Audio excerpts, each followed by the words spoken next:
교원의 학생 생활지도에 관한 고시가 2023년 9월 1일자로 제정되어서 시행이 되기 시작했습니다. 먼저 이 고시가 제정된 법률적 근거를 한번 봐야 될 텐데요. 초중등교육법이 개정이 되어서 제20조에 의해 이런 내용이 들어왔어요.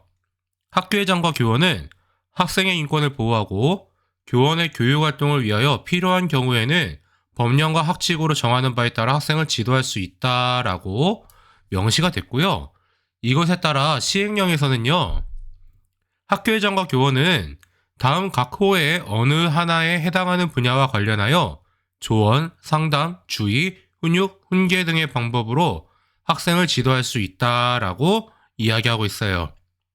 그래서 그 해당 분야로는 학업 및 진로, 보건 및 안전, 인성 및 대인관계, 그 밖에 학생생활과 관련되는 분야라고 이렇게 명시하고 있고요.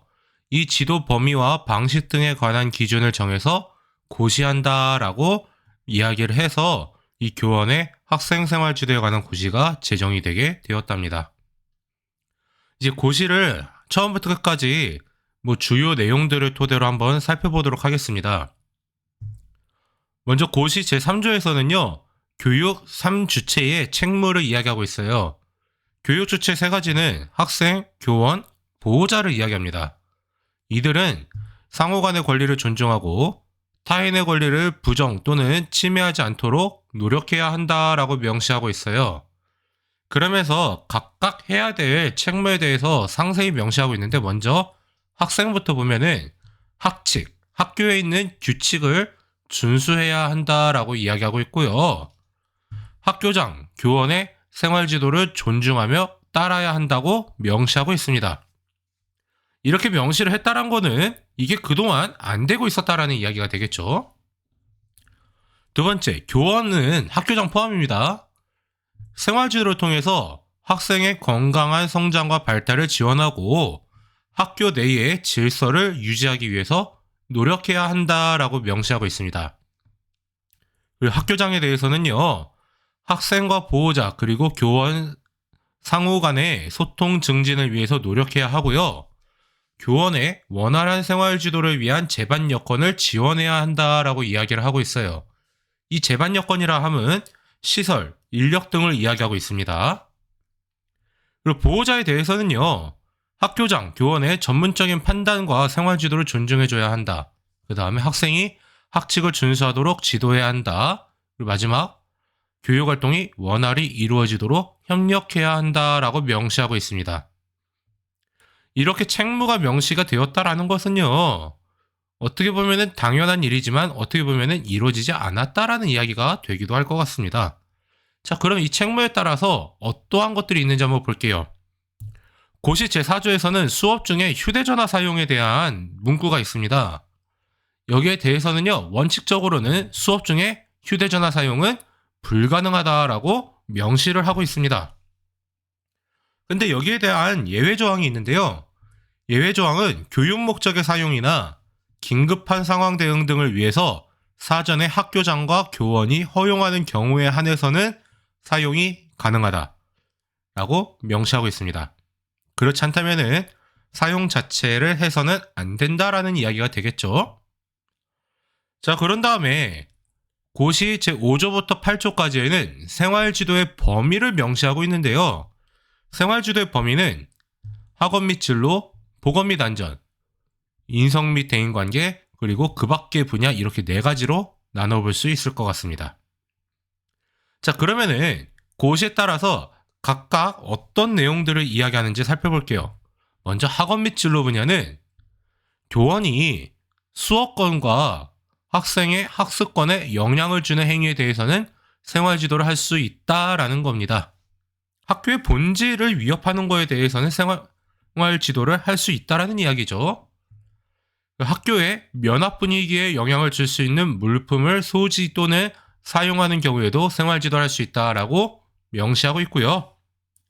그 다음으로 진로 및 진학과 관련한 사항에 대해서 생활지도를 할 수 있다고 명시하고 있습니다.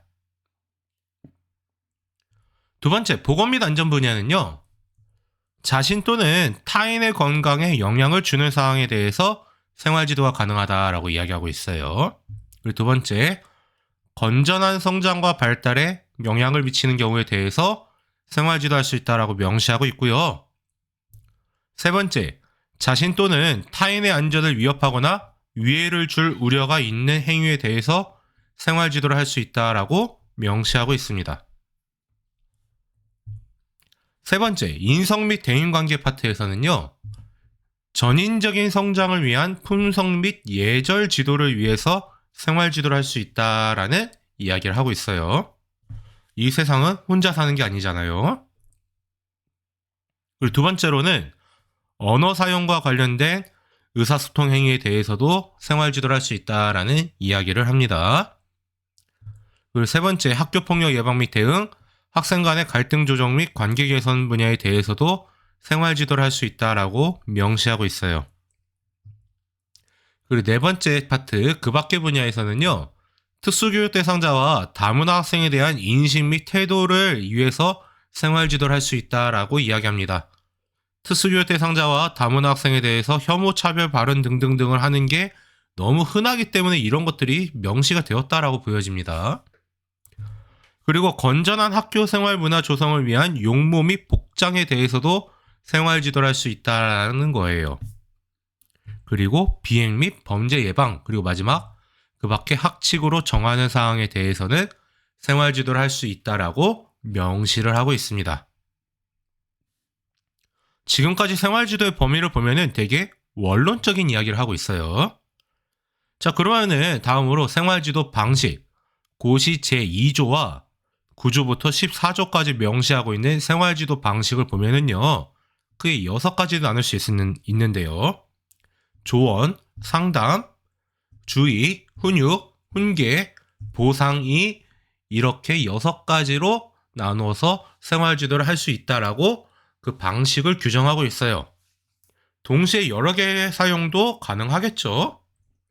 자, 그러면 하나씩 차례대로 살펴보겠습니다. 제일 첫 번째, 조언은요, 학생 또는 보호자에게 말과 글로 정보를 제공하거나 권고하는 지도 행위를 조언이라고 이야기합니다. 네, 뭔가 말은 되게 어렵게 써져 있지만 쉽게 말하면은 그냥 말 그대로 조언하는 행위, 이거를 이야기하고 있어요. 그래서 어떻게 해야 되느냐 보면은 학생의 문제를 인식하거나 학생 또는 보호자가 도움을 요청하는 경우에 실시하라라고 말하고 있습니다. 학생의 사생활과 관련된 조언에서는 비공개가 원칙이고요.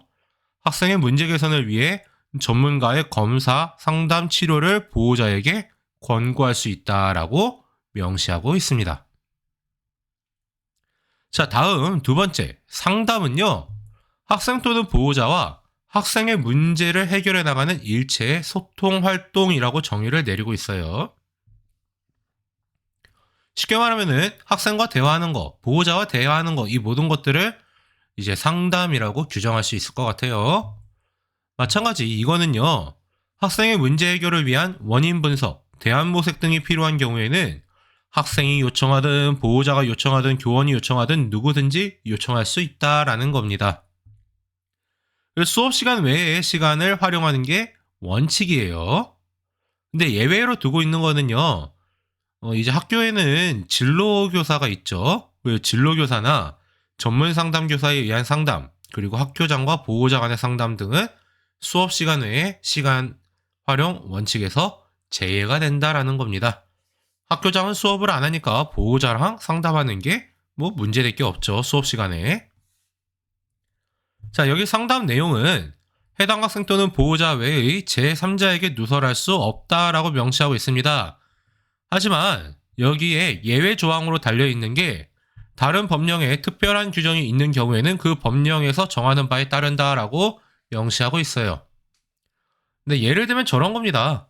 그 학생이 성폭력 피해를 당했다 혹은 아동학대 피해를 당했다라는 걸 인지하면은요, 신고하게 돼 있거든요. 네, 특히 성폭력 피해자 같은 경우는 피해자가 동의하지 않아도 일단 원칙적으로는 경찰에 신고하는 게 매뉴얼입니다. 그 매뉴얼대로 하는 거는 문제될 거 없다라는 이야기하고 있는 거예요. 자, 그 다음에 학교장 교환과 보호자 간의 상담에서는요, 상호 간에 상담 요청할 수 있고요. 명백한 사유가 없으면 여기에 응해야 한다라고 이야기합니다. 그 상담 일시와 방법은 학교장이 정하는 바에 따라서 사전에 협의해야 한다라고 이야기하거든요. 보호자들 중에 이런 사람이 있어요. 그냥 무작정 쳐들어와서 상담을 하고자 하는 사람들, 혹은 자기 마음대로 시간 정하는 사람들, 이런 거 안 된다라는 이야기예요. 하지만 상담을 거부할 수 있는 경우가 있는데요. 사전에 목적, 일시, 방법 등이 합의되지 않은 경우들에 대해서는 상담을 거부할 수가 있어요. 그리고 직무의 범위를 넘어선 상담까지도 나오는 경우가 있어요. 네, 얼마 전 뉴스 나왔는데 집에서 탕후루 만들어 먹다가 다쳤다고 민원 넣고 이랬는데 이거 상담 거부할 수 있어 보입니다. 그리고 근무 시간 외의 상담, 이거는 거부할 수 있다라는 겁니다. 근무 시간이 명확하게 정해져 있는데 보호자들은 저녁 8시, 9시, 10시에도 전화하시는 분들 계시죠? 안 된다라는 이야기예요. 네, 상담을 즉시 중단할 수 있는 경우는요. 학생 또는 보호자의 폭언, 협박, 폭행 등의 사유로 상담을 지속하는 것이 불가능하다고 판단하는 경우에 그냥 전화 끊어버려도 되고, 혹은 학교에서 상담하고 있다라고 하면은 상담 장소에서 나가도 되고요. 근데 그게 어려운 경우에는 교직원들에게 도움을 요청하거나 다른 학생들에게 주변에 학생들이 지나간다 그러면 어디 신고해달라고 요청할 수 있다라는 이야기입니다. 교사는 감정 쓰레기통이 아니죠. 근데 교사들을 감정 쓰레기통으로 여기고 해서는 안 된다라는 이야기를 하고 있는 겁니다. 상호 간에 인간으로 존중하라는 소리죠. 자, 세 번째, 주의는요. 학생 행동의 위험성 및 위해성, 법령 및 학칙의 위반 가능성 등을 지적하여 경고하는 지도 행위를 주의라고 이야기합니다. 이거는 예측하는 거죠. 예측해서 미리 지도하는 행위에 대해서는 주의라고 명확하게 명시하고 있는 겁니다. 그래서 기본 원칙을 보면은요.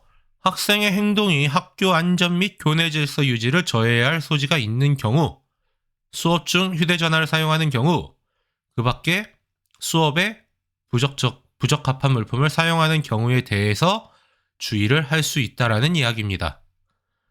근데 되게 세 가지로 줄여놨지만요. 이거 사실 되게 광범위한 내용입니다. 학교 안전 및 교내 질서 유지. 이게 굉장히 광범위하게 해석이 가능할 것 같아요. 근데 이 주의를 하다가요. 훈육이 가능한데요. 학교장이나 교원이 주의를 주었음에도 학생 행동에 변화가 없는 경우에, 학생의 행동으로 교육활동에 지장을 받을 경우에는 훈육이나 훈계가 가능해요. 그래서 주의를 주었는데 학생이 무시해가지고 인적, 물적 피해가 발생한 경우에는 학교장과 교원을 생활지도 책무를 다한 것으로 간주를 한다라는 거예요. 근데 이런 문구가 왜 들어가느냐?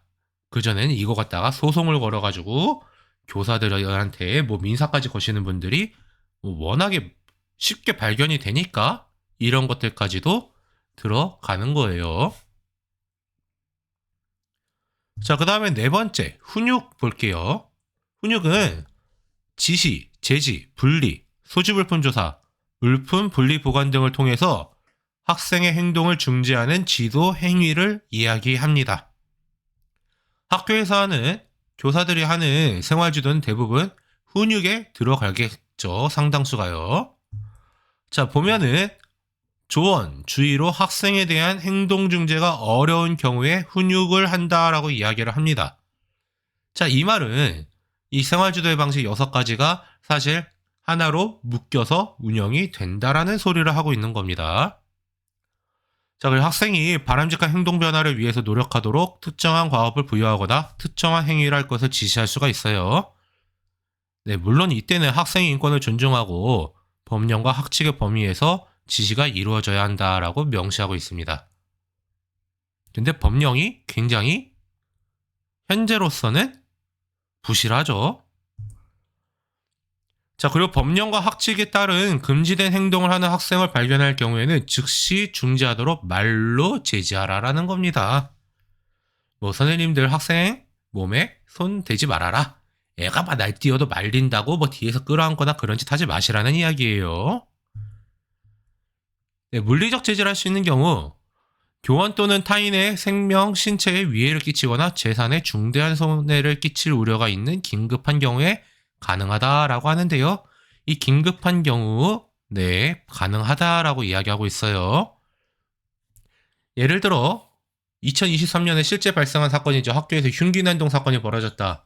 그 뒤에서 이 학생이 흉기를 못 휘두르도록 한다. 이런 경우는 뭐 긴급한 경우라고 볼 수 있겠죠. 뭐 본인의 생명과 다른 사람의 생명에 위해를 끼칠 수 있는 상황이니까요.